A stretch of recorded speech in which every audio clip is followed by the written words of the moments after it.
எழுத படிக்க தெரியணும். எங்க நீ தமிழ் எழுதி காமிடி. குழந்தைங்களுக்கு படிக்கிறது கஷ்டம் அப்படின்னு கூட்டிட்டு வர்ற பேரண்ட்ஸ் முக்கியமா சொல்லக்கூடியது தமிழ் ரொம்ப ரொம்ப கஷ்டமா இருக்கு.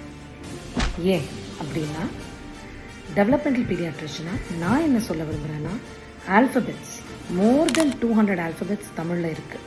அதை ஸ்ட்ரக்சராக விதவிதமாக அதை நம்ம எழுத வேண்டியிருக்கு. அதுக்கு மினிமம் 1 இயர் கொடுக்கணும். முதல் வகுப்புலேயே ஆல்ஃபபெட்ஸ்லேருந்து வேர்ட்ஸ்க்கு போயிடுது நம்ம சிலபஸ். வேர்ட்ஸ்லேருந்து சென்டென்சஸ் போகிறதுக்கு அட்லீஸ்ட் 3rd ஸ்டாண்டர்ட் வரைக்கும் வெயிட் பண்ணலாம். இப்போ சென்டென்சஸ் அப்படின்றது கிராமர், நான் வருகிறேன், நாங்கள் வருகிறோம், நான் வரப்போகிறேன், இப்படி.